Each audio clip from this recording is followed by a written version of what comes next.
Mike, thank you so much for taking the time to share with us some of your knowledge. Last time we talked, you mentioned some data that you put out there yourself. Could you share with us how you started this compilation of data and why it's beneficial for our viewers, any homeowners, or future homeowners? You know, David, thank you for asking me, by the way. I've been in business about 34 years. About 19 years was spent as a financial institution executive, dealing through the S&L crisis and dealing with selling, a significant number of REOs during the mid-90s and actually even in the 80s. And one of the things that I noticed that I could never receive from any of the agents who represented our institution, the sale of our REOs, was what I call supply-demand ratios within a given market. And by that I mean that if you have a high-end house or any house and it's priced, let's say, at $1 million, how many units actually sold last year and how many units are for sale right now that I'm competing with. And based upon what we know to be a stabilized market, which is about a 4 to 6 month supply of inventory, what can we anticipate in terms of any upward or downward or stable pressure on pricing? And so when I became a real estate agent about 14 years ago, it was right when the market started to bounce off of its low from the 90s recession.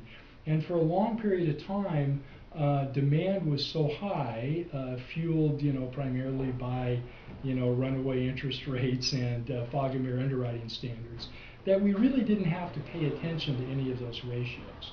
But when the market started to change, and it really started to feel the changes really back in 2005, believe it or not, you could see that the number of transactions in the community that I deal primarily in, which are Carmel Valley and Rancho Santa Fe and Encinitas and Carlsbad, you actually could track and see that the number of transactions was going down. So what that meant to me was that we had hit sort of a peak of the market within our bubble, and that we're going to have to start paying a lot of attention to some pretty fundamental situations within those markets.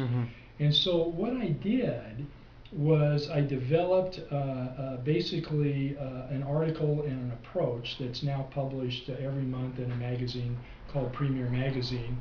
The name of it's called The State of San Diego Real Estate. And what we do is we show the historical relationship between the number of sales by price point and the current levels of inventory and the current levels of homes that are in escrow. And what we can discover from that, and I'll give Carmel Valley as an example. In Carmel Valley, under $1.5 million, we have a stabilized market from a pricing perspective. And the reason we have that stabilized market is that we have less than a 6 month supply of inventory based on last year's number of sales.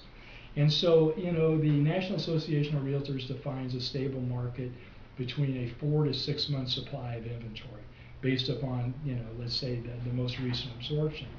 What we have in other high-end markets, whether they be La Jolla, Coronado, or Rancho Santa Fe, we have over 1.5 years, and in some cases almost a 2-year supply of inventory in the aggregate. And some price points now actually have a 3 or 4 year supply of inventory based on last year's absorption. An example is that so far this year in Rancho Santa Fe, we've had 7 sales over $5 million. We have over 40 properties that are listed for sale over $5 million. So, you divide that out, and what do you have? You have basically a little over a 5-year supply of inventory on houses that are listed over $5 million. And so what that means is that if you are a seller within that price point, you know that there will continue to be downward pressure on pricing. Conversely, if you have a house in Carmel Valley and it's listed for $1 million, you have about a 4 month supply of inventory.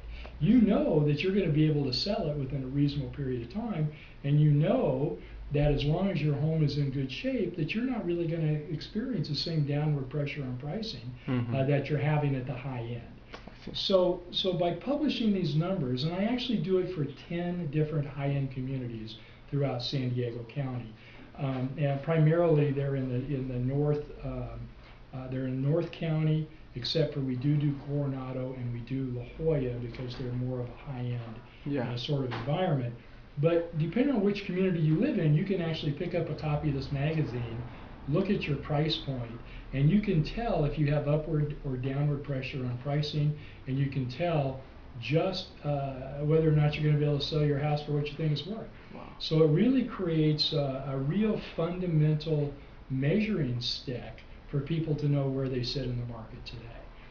My biggest issue has always been that the real estate market in general has never been very transparent.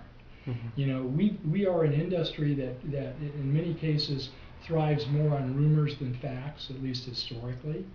And as a result of that, people get confused.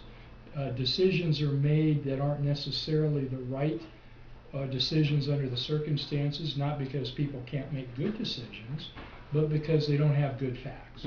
So my goal is to bring good facts to the table. I share this information, I give it away. And the reason I do that is I want anybody and everybody who's either representing a buyer or a seller, or anybody who's thinking about buying or selling a home, to have the right facts in front of them so they can make the best decisions for themselves and their families.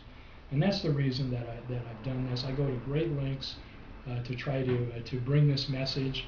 And again, it's a message that I didn't have the luxury of having when I was selling billions of dollars worth of REOs. So I hope it helps people. I will continue to do it as long as they'll let me. And you know, my ultimate belief is that if all of us as buyers and sellers and real estate agents are singing off the same sheet of music from a factual basis, that our market will stabilize sooner, and it will be a lot less painful than it would be if we didn't understand the facts. So thanks for giving me an opportunity to share.